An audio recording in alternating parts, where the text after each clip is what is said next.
Jay here for Stretford, Paddock. That's Joe Smith, and we've got a bit of breaking news. It's deadline day, and Manchester United are making moves. We've brought someone in. We've brought in a goalkeeper, which, let's be honest, everyone knew we needed one. There was a bit of intrigue this morning, and we didn't know if it was going to be Emi Martinez or whether it's going to be Senne Lammens. We do now. It is going to be Senne Lammens. The kid from Antwerp is going to come to Manchester United. We've had the Ornstein exclusive, the Fabrizio Romano, here we go. All the journalists are reporting on it. I can get into the details of the deal in a sec. First of all, though, Joe, after you lot get involved in the chat and the comments, give us your initial reaction to the signing of Senne Lammens. It's exciting, isn't it? Let's be honest, no one had watched him play until 3 weeks ago when he first got linked with us, or a month or so ago. I don't think many people sit around and watch the Belgian First Division. Not that it's not great entertainment, I'm sure, but I think a lot of what we've all seen. You don't watch Antwerp every week? Loser. You're a loser, mate.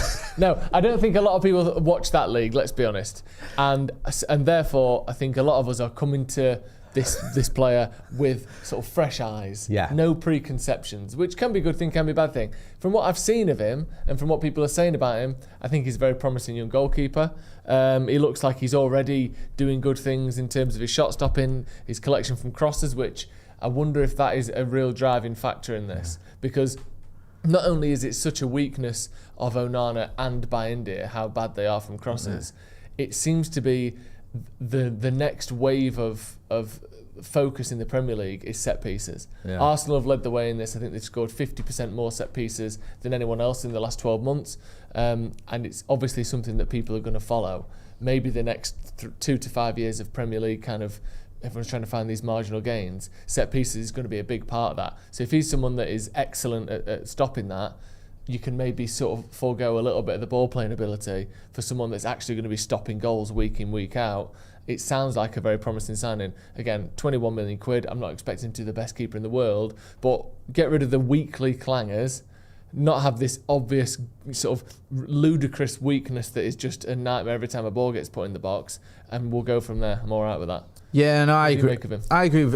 Listen, you know, you say not everyone watches the Belgian league.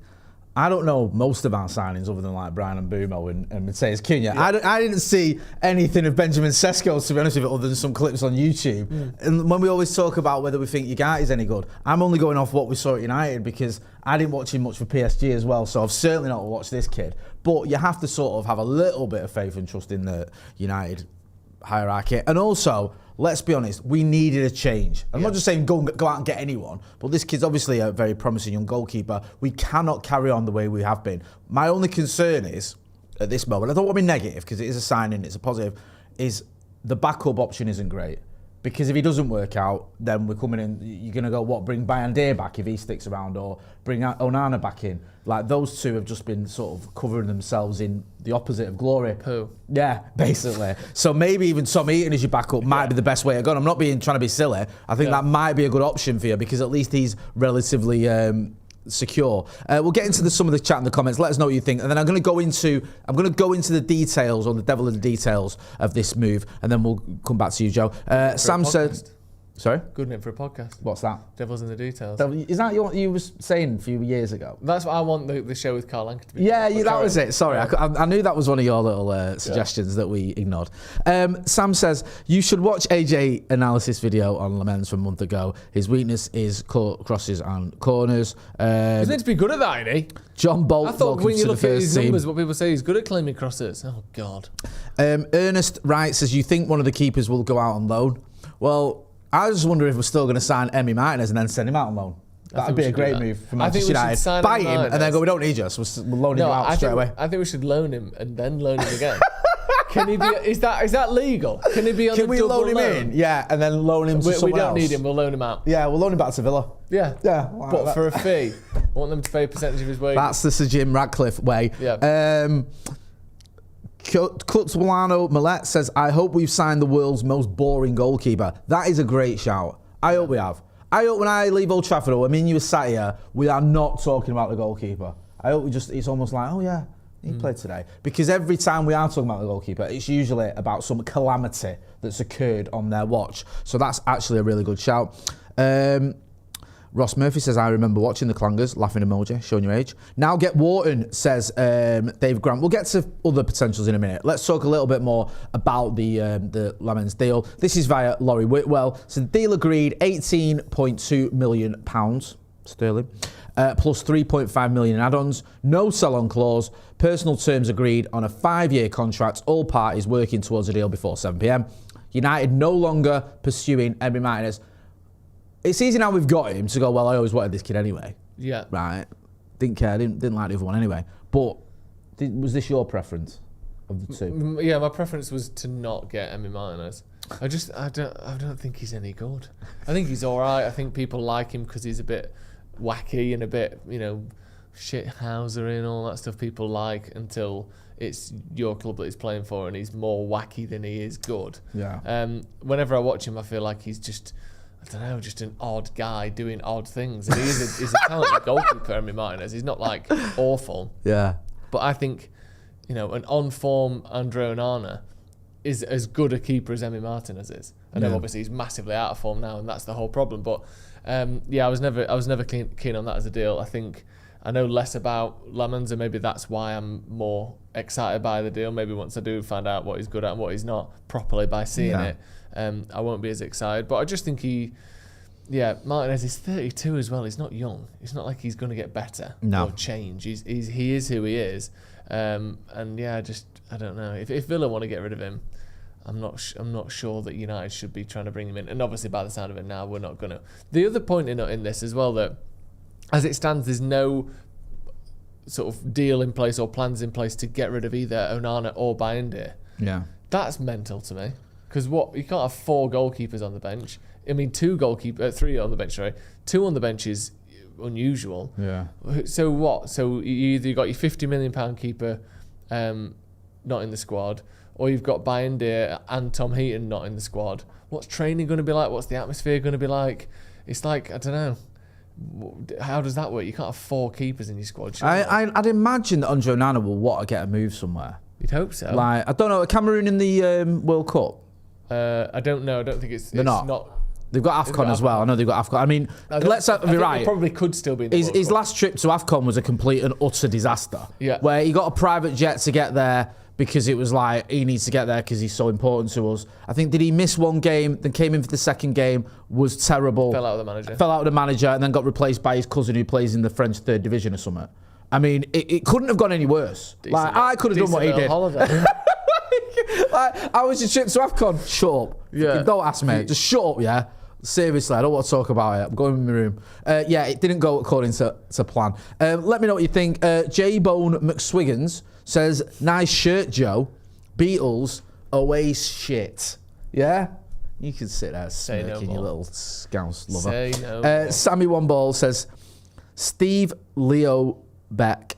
Steve Leo Belek signed for Watford on loan, and they sub-loaned him to Stevenage.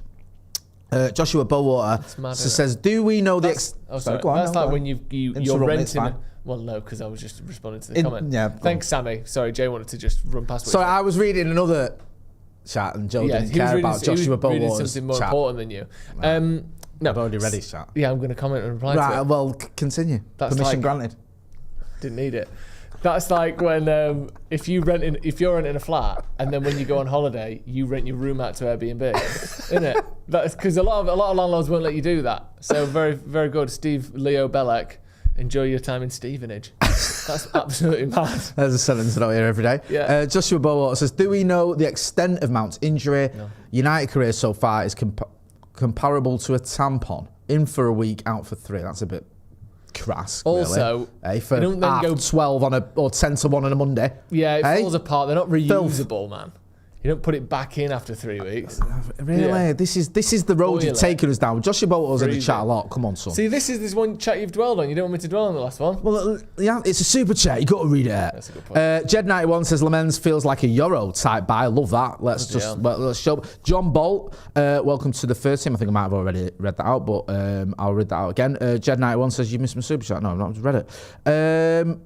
Yeah, I mean, it's not ideal. I expect Onana to get a move. I don't know what's going to happen with Bayindir. The problem you've got is, who's really going to want him at the minute? Why? genuinely, who's looking at Andre Onana and Ali Bayandé and going, that's the answer to our problems? And it's not like they haven't got experience, they haven't done well in the past, they haven't had some good games. Yes, of course they have. Onana played in a Champions League final and was very good in the run-up to that and did well in that final. Ali Bayandé I think he's got like almost a dozen caps for Turkey or whatever. So they're not like goalkeepers who are just like rubbish. They've just had awful spells. And I think if you're looking at it, you're going, is he going to come in and make things better for me? That's the thing. It's like you'd have to. I mean, I imagine there's some team out, maybe someone in Italy clubs who still rate Andre Onana. Maybe there's a Turkish club that would have Ali Bayandé because he's one of the best Turkish goalkeepers. Yeah. So maybe United just have to say, look, we'll pay their wages, just have him.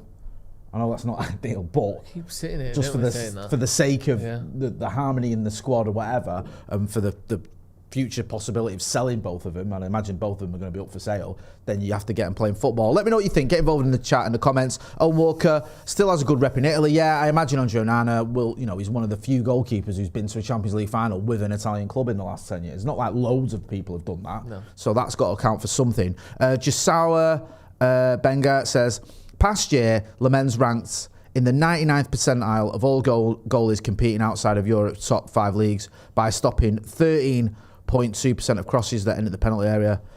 Onana has stopped barely over 5%.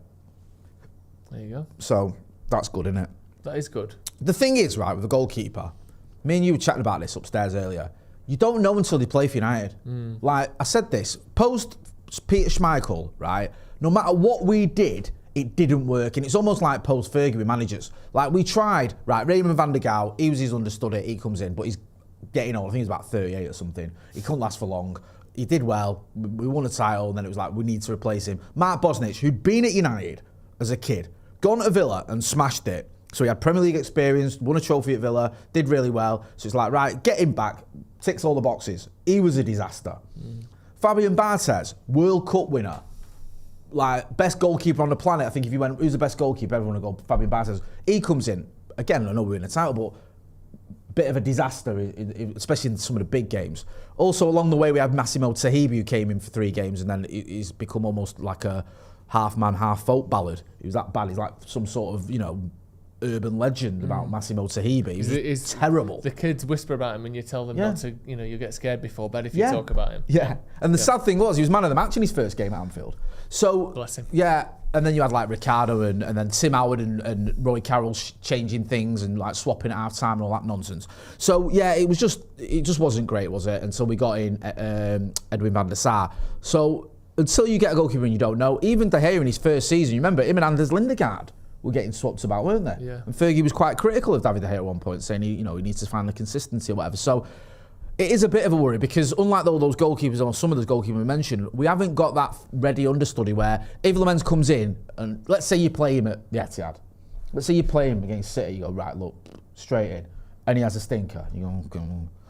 Then who comes in? Is it Tom Eaton? Well, I think it would be Bayandé again. Because that seems to be fancies out of him and Onana, and just hope that he doesn't have a terrible game, but well, I'm not sure that you can, assume that that's the case. It's mad though, isn't it? Because all these keepers, like, you don't get to the top level by making a mistake every single game you play. No. I don't know how this has happened. Obviously, confidence is a big part of it, but they're both mid to late 20s, these two goalies, 27 and 29, I think, or 28, whatever Onana is. You can't be Premier League level or even professional levels if every time you play, you miss a punch and the opposition score, or you knock a ball into your own net, or you collect the ball and then drop it to an opposition player's feet. No. Like that sort of stops you being a top flight goalkeeper. So there's got to be something more to them than what we're seeing. But like you said, at the moment, if they play how they are at the minute, even them being a backup is a worry. Yeah, that's mad. You make a good point because like these goalkeepers don't just get plucked out of thin air, like say to sign for United. It's not like you just go, I don't know, stick a name in a hat, or we pulled out Andre Onana, right, get him. Like, you've got to have done well to get to the place where Manchester United think you're good enough to be a goalkeeper for them. Yeah. Even if you think, United are in our sort of banter era, we're still one of the biggest clubs in the world. And the goalkeeping position is just literally one position. So to get to that point, you've got to have done something in your career, which is pretty impressive. So, yeah, it's just proper weird how these goalkeepers have just fallen off a cliff. Yeah. It's not even like they've been a bit ropey. They've been absolutely terrible, and it saddens me to say it because I don't like to lay into players like that. But let's be honest, what we're seeing in front of us isn't good. Heaven Soul says Romano is reigniting the Belabor links. We'll have a look into that because that might just break the internet if that happens. Adam Booth says I'd have considered hijacking the Donnarumma deal. Yeah, Donnarumma go to Manchester City. I mean, they've not had a very good start of this, so they could probably do with him. 54 Dunk says, Jay, I was at the Trinity Lounge after the game Saturday and Alex Stepney said we are in that same transition we had after Schmeichel. I just hope we get the next Van der Sar soon. Yeah, love Alex Stepney, one of the nicest blokes you can meet and also one of the best goalkeepers who's ever lived. John Bolt, 3.5k watching. It's so easy to push the like button. Come on, guys. Now we need a midfielder so bad, says APN. If we don't get a midfielder, yeah, how satisfied overall are you going to be? If Lammens is the last incoming signing, how happy are you going to be overall with the transfer window? I'm happy with it. Yeah, I think it's a very good window. You can't expect that just because we've got 5 big problems in the squad, you can't just assume that we'll fill them all in one window. Yeah. Like, yes, there is still a massive hole in midfield, but we know from the fact that we went for Belabor, or we looked at trying to get something done there, that we clearly wanted him, or that we seem to still want him. So we're not oblivious to the problem that's there, but you can't guarantee you're going to do everything in one window. That's why it's a rebuild. That's why we all said it's going to take time and it's going to take different, multiple seasons, multiple windows. Some of it's because players aren't available. Some of it's because you ain't got the money. But we all knew that you weren't going to go from being 15th to having every single problem filled in that squad because there was just too many. So in terms of what was realistic, I think you're looking at a sort of 7.5 to 8 out of 10 window. I think it's really good. Would have been nice to, like I said, maybe get Belabor instead of a keeper, or a keeper that can definitely come in and start. But with the circumstances we've had, I think we've done well. What do you think? It's just annoying, isn't it? Because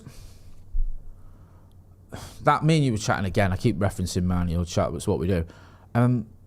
Like if you was to just sit down and watch the Arsenal game. Go, right, just sit down and watch that game. Just forget all the context, just watch it. Yeah. You go, United are thereabouts. Yeah. And all right then.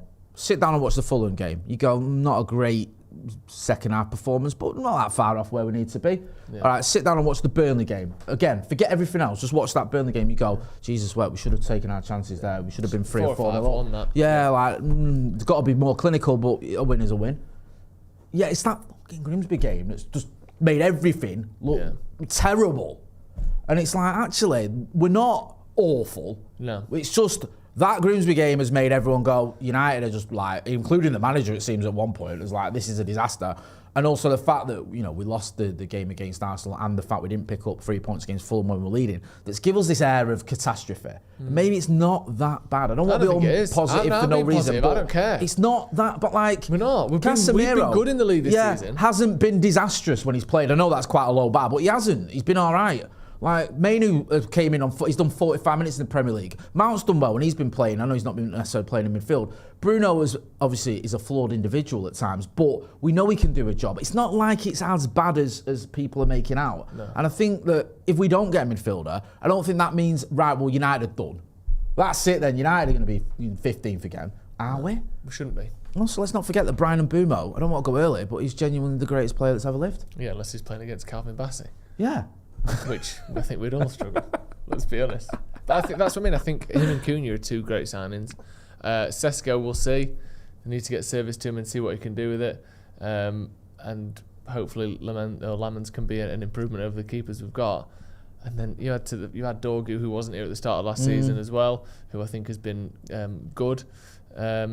Yeah, we've got a better squad now than we did at the start of last season, so let's finish out of the league. It was never going to be overnight. Yeah. Look at any manager that's come in, even managers that have had a little bit of success post Fergie. There has been someone, that it's going to take time to change it. And obviously, I know people hate when you talk about Fergie, but Fergie had to bring in players incrementally. You can't just bring in like 7 or 8 players and just go, right, here you go. That's a new first team. That's going to fix all the issues. So I understand the problems. I understand what's being done to fix them, and hopefully we're getting there. Big game, obviously, after the transfer window. And we've got a big day left as well. There's still, what have we got? 6 hours left of the transfer window. We're going to be here at 4 o'clock with a live Paddock podcast. I think it's going to be me, Joe, Ronnie and Anna McCullough. Then me and Joseph are going to be live for the last 45 minutes, is it, maybe, of the transfer window? Oh, yeah. Yeah, so we'll be giving any updates, not just on United, obviously, any movers and shakers in the transfer window. We'll be getting into all that. So make sure, if you're not doing so already, you are hitting like, share and subscribe. That's been Joe Smith. Go and check him out, Sloppy Joe's. I've been Jay Marty. This has been a bit of breaking news. Manchester United have signed Lammens from Antwerp. We've got a goalkeeper. Have we got any more incomings happening? We'll wait and see. Thanks for watching.